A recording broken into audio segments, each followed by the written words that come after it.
بسم الله الرحمن الرحيم. الحمد لله رب العالمين، والصلاة والسلام على رسوله الكريم. اما بعد، اللہ تبارک و تعالی پر حمد و ثنا اور اس کے نبی کریم صلی اللہ علیہ وسلم پر بے شمار بے حد بے عدد درود و سلام کے بعد، محترم ناظرین، السلام علیکم ورحمۃ اللہ وبرکاتہ۔ اذکار مسنونہ کی آج کی اس نشست اور آج کی اس ملاقات میں ہماری گفتگو صبح و شام کے اذکار سے متعلق جاری ہے، اور آج کی اس ملاقات میں ایک اور اہم وظیفہ اور دعا آپ حضرات کے سامنے رکھی جائے گی، اس کی طرف رہنمائی کی جائے گی کہ جس کی پابندی رسول اللہ صلی اللہ علیہ وسلم نے کی، اور آپ صلی اللہ علیہ وسلم نے صبح و شام اس وظیفے کا اہتمام کرنے کا ہمیں کیا ہے حکم دیا، ہمیں تعلیم دی، ہمیں اس پر کیا ہے ابھارا بھی ہے۔ محترم حضرات، ایک بہت ہی اہم بات قابل غور ہے، جیسے کہ اس سے پہلے بھی اس بات کی طرف اشارہ کیا گیا کہ آپ صلی اللہ علیہ وسلم سے جو مسنون دعائیں، مسنون اذکار ثابت ہیں، اگر ہم ان پر غور کریں، ان کا جائزہ لیں، تو سب سے زیادہ صبح و شام کے اذکار پائے جاتے ہیں۔ مطلب یہ کہ جب بندہ بستر پر جاتا ہے سونے کے لیے، آرام کرنے کے لیے، تو جس طرح ہمیں یہ دعا یاد ہے کہ اللہم بسمک اموت و احیا، اسی طرح اور بھی دعائیں ہیں جو سوتے وقت جن کا ہمیں اہتمام کرنا چاہیے، اللہ کے رسول نے کی ہے۔ اسی طرح کھانے کے بعد کا معاملہ ہے، کھانے سے پہلے، ہر موقع سے متعلق کیا ہے آپ صلی اللہ علیہ وسلم سے دعا ہمیں ملتی ہے۔ رہی بات جو صبح و شام کا معاملہ ہے، صبح و شام سے متعلق جو اذکار پائے جاتے ہیں، وظائف پائے جاتے ہیں، ان کی گنتی سب سے زیادہ ہے۔ سب سے زیادہ اس کی گنتی اور سب سے زیادہ صبح و شام کے اذکار وظائف کا پایا جانا یہ اس بات کی طرف اشارہ کرتا ہے کہ بندے کو بے حد اس بات کی ضرورت ہے کہ وہ صبح ہوتے ہی اللہ کو یاد کرے، اللہ کا ذکر کرے، اور شام جب ہو جائے تو دوبارہ پھر اللہ تبارک و تعالی کو یاد کرے اور اللہ کا ذکر کرے۔ اس میں اس بات کی طرف کیا ہے اشارہ ہے، اور جن دعاؤں کے بارے میں آپ صلی اللہ علیہ وسلم نے بتایا ہے، یا جن کی پابندی آپ صلی اللہ علیہ وسلم نے کی ہے، اگر ان پر غور کیا جائے، ان کے معنی مفہوم پر غور کیا جائے، یقیناً اس میں یہی پایا جاتا ہے کہ اللہ تو ہمیں ہر ناحیے سے کیا ہے محفوظ رکھنا، بلاؤں سے، مصیبتوں سے، چاہے وہ دینی اعتبار سے کوئی بلا ہو، دین میں ہو یا دنیا میں ہو، کچھ ہر ناحیے سے تو ہمیں کیا ہے محفوظ رکھنا۔ صبح کے وقت بندہ سوال کرتا ہے تاکہ شام تک اللہ اسے اپنی حفاظت میں رکھے، جب شام کا وقت آتا ہے تو بندہ پھر دوبارہ اللہ کی طرف رجوع کرتا ہے، اللہ سے سوال کرتا ہے کہ اللہ تو مجھے صبح تک کیا ہے اپنی حفاظت میں رکھنا۔ اسی سلسلے کو اگر ہم آگے بڑھائیں، صبح و شام کے اذکار، تو آپ صلی اللہ علیہ وسلم سے ایک دعا اور ایک کلمہ جو ثابت ہے، وظیفہ، وہ اس طرح ہے، آپ حضرات کے سامنے پہلے پڑھ دیا جائے، اس کے بعد اس کا حوالہ بتایا جائے اور معنی مفہوم کیا ہے بتایا جائے۔ فرمایا دعا اس طرح ہے محترم ناظرین، یا یہ کلمہ اس طرح ہے: لا الہ الا اللہ وحدہ لا شریک لہ، لہ الملک ولہ الحمد وہو علی کل شیء قدیر۔ یہ کلمہ بظاہر کلمہ توحید ہے، اور اس کلمے کی پابندی صبح و شام کرنا، صبح کے وقت کرنا اور شام کے وقت کرنا، اور کوئی مصیبت کوئی مشکل کلمہ بھی نہیں ہے۔ ہم میں سے بہتوں کو یہ کلمہ یاد بھی ہوگا، یہ آسانی سے یاد بھی ہو سکتا ہے۔ کلمہ ہے کہ لا الہ الا اللہ وحدہ لا شریک لہ، لہ الملک ولہ الحمد وہو علی کل شیء قدیر۔ آپ صلی اللہ علیہ وسلم سے اس بات کی طرف رہنمائی ملتی ہے کہ آپ نے اس کلمے کی پابندی کرنا صبح کو اور شام کو۔ اس کے بارے میں آپ صلی اللہ علیہ وسلم نے ہمیں کیا ہے ابھارا ہے اس پر، اور ہمیں اس کی کیا ہے ہدایت دی ہے، اور اس سے متعلق آپ صلی اللہ علیہ وسلم نے بہت ہی زیادہ فضیلت بھی بتائی ہے۔ اس کی دلیل یہ ہے، جیسے کہ مسند احمد کی روایت ہے، حدیث کے راوی حضرت ابو ہریرہ رضی اللہ عنہ ہیں، فرماتے ہیں کہ رسول اللہ صلی اللہ علیہ وسلم نے فرمایا من قال لا الہ الا اللہ وحدہ لا شریک لہ لہ الملک ولہ الحمد وہو علی کل شیء قدیر من قالها 10 مرات حین یصبح كتب اللہ لہ 100 حسنہ ومحى عنہ 100 سیئہ وكانت له عدل رقبہ وحفظ بها يومئذ حتى يمسي ومن قالها مثل ذلك حين يمسي كان له مثل ذلك۔ یہ اس کلمے کی دلیل ہے کہ اسے ہمیں صبح و شام اس کی پابندی کرنی ہے۔ کون سا کلمہ؟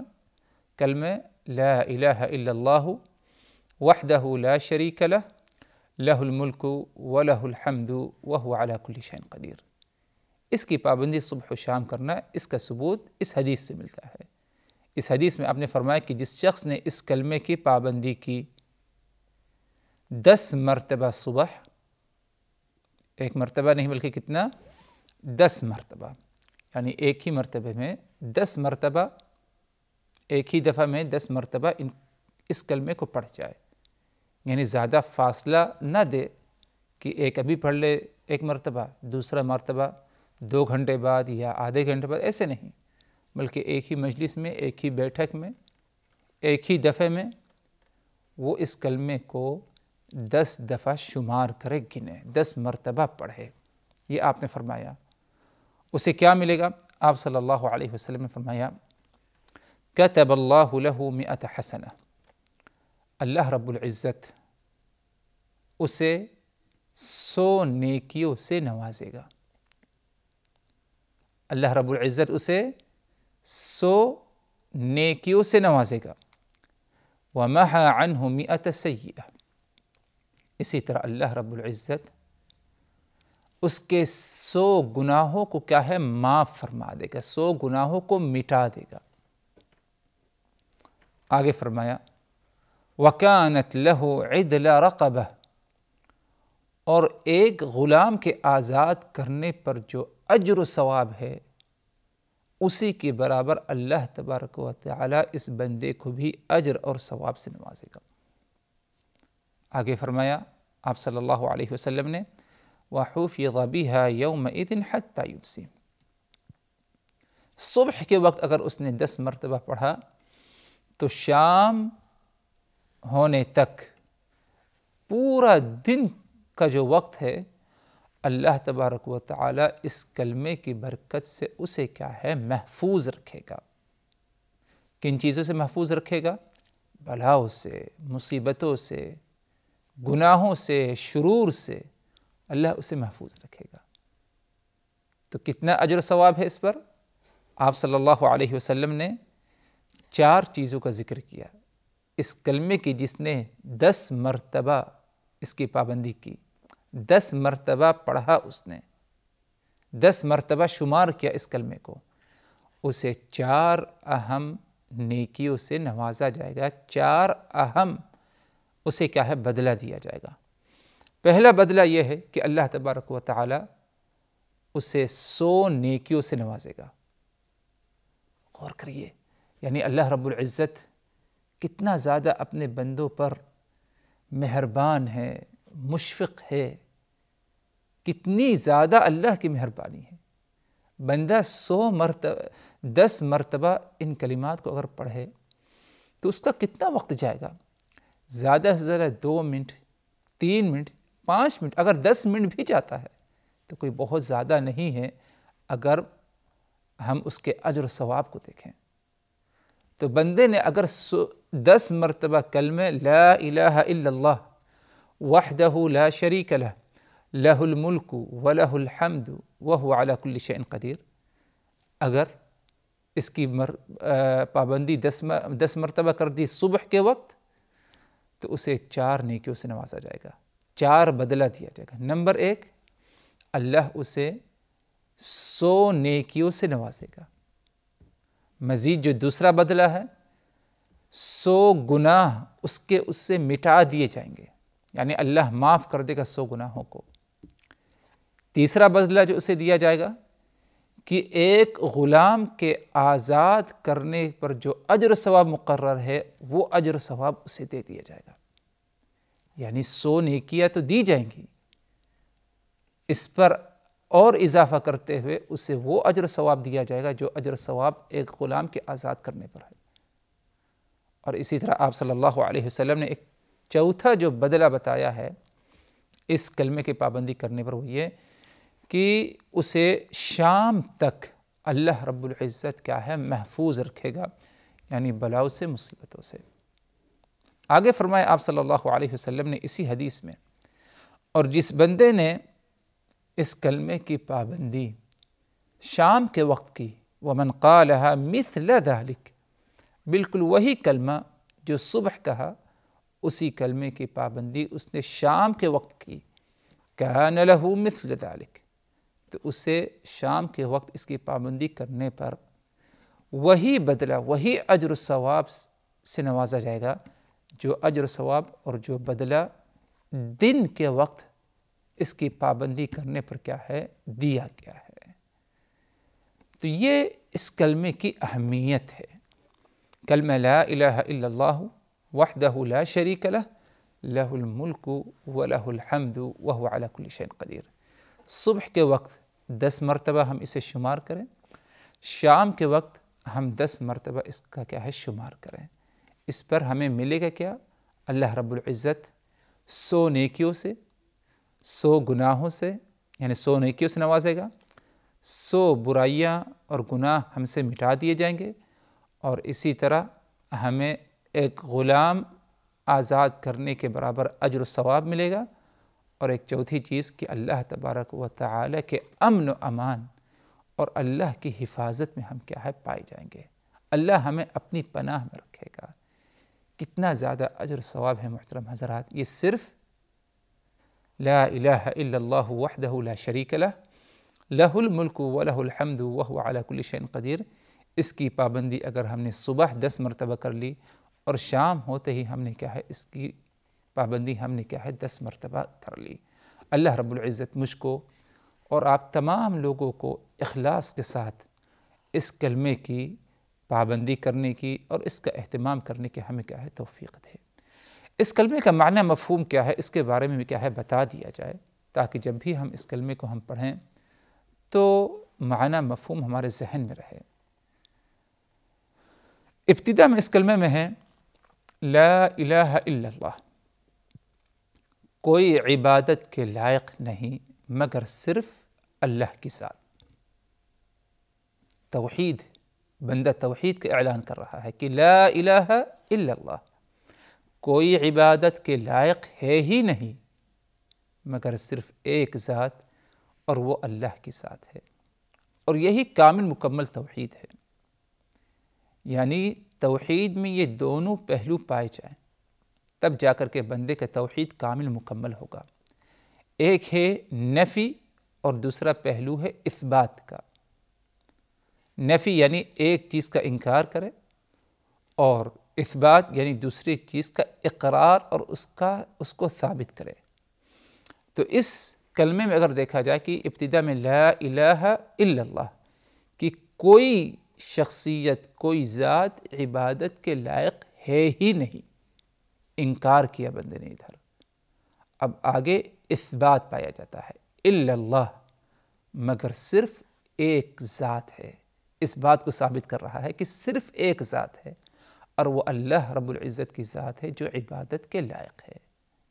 اسی لیے اگر کوئی بندہ یہ کہے کہ اللہ عبادت کے لائق ہے، کہ یہ توحید ہے، تو اس کا توحید کامل نہیں، جب تک کہ اس بات کا بھی اقرار نہ کرے اور اس کا دل اس بات کو تسلیم نہ کرے کہ عبادت کے لائق اللہ ہی ہے اور اللہ کے علاوہ کوئی اور ذات نہیں ہو سکتی، تو نفی کا پہلو پایا جائے اور اثبات کا بھی پہلو پایا جانا چاہیے۔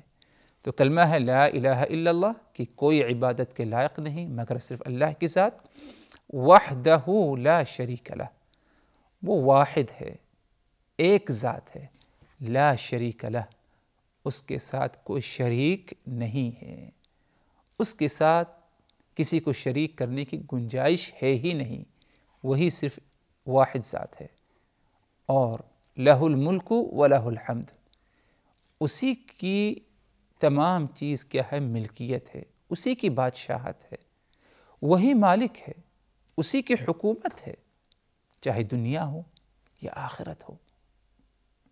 دنیا میں بھی اصل حکم تو اسی کا ہے، یہ بات الگ ہے کہ ہمیں مختلف حکام ایسے پائے جاتے ہیں، حاکم، ذمہ دار، انسان اپنے گھر والوں پر حاکم ہے، ایک شخص اپنی کمپنی میں حاکم ہے، لیکن اگر دیکھا جائے حقیقت میں تو حکومت کس کی ہے؟ وہ صرف اللہ کی حکومت ہے، لہ الملک، اور اسی طرح روز قیامت بھی اللہ ہی و تعالی ہی کا، اللہ ہی تبارک و تعالی کی حکومت اور اسی کا حکم چلے گا۔ وَلَهُ الْحَمْدِ، اور تمام قسم کی تعریفیں، حمد و ثنا صرف اسی اللہ کے لیے ہے، یعنی اللہ ہی رب العزت کے لیے ہر قسم کی کیا ہے؟ تعریف ہے، تمام قسم کی تعریف، حمد و ثنا اللہ وحدہ لا شریک کے لیے ہے۔ آگے اس دعا میں یا اس کلمے میں ہے وَهُوَ عَلَى كُلِّ شَيْءٍ قدیر، اور وہ ذات جو وحدہ لا شریک لہ ہے، جو لہ الملک ہے، جس کے لیے ہر قسم کی تعریفیں ہیں، یہ ذات کیا ہے؟ وَهُوَ عَلَى كُلِّ شَيْءٍ قدیر، ہر چیز پر قدرت رکھنے والی ذات ہے، ہر چیز پر، چھوٹی سی چھوٹی چیز ہو، بڑی سے بڑی چیز ہو، اللہ تبارک و تعالی ہر چیز پر قدرت اور ہر چیز پر کیا ہے؟ طاقت رکھتا ہے۔ تو بندہ گویا کہ صبح کے وقت جب 10 مرتبہ اسے پڑھے گا اور شام کے وقت 10 مرتبہ پڑھے گا، تو بندہ توحید کا اقرار کر رہا ہے، توحید کا اعلان کر رہا ہے، اور جب بندہ اللہ کی توحید کا اقرار کرے گا، اللہ کو وحدہ لا شریک سمجھے گا، مانے گا، اس کا یہ عقیدہ ہوگا، یقیناً اللہ تبارک و تعالی اسے ضائع نہیں کرے گا، اللہ اسے کیا ہے؟ اپنی حفاظت میں رکھے گا۔ اللہ رب العزت مجھ کو اور آپ تمام لوگوں کو اس کلمہ توحید جس طرح بتایا گیا ہے آپ حضرات کو، اس کی پابندی کرنے کی ہمیں کیا ہے؟ صبح و شام کیا ہے؟ توفیق دے۔ وآخر دعوانا ان الحمد للہ رب العالمین، والسلام علیکم ورحمۃ اللہ وبرکاتہ۔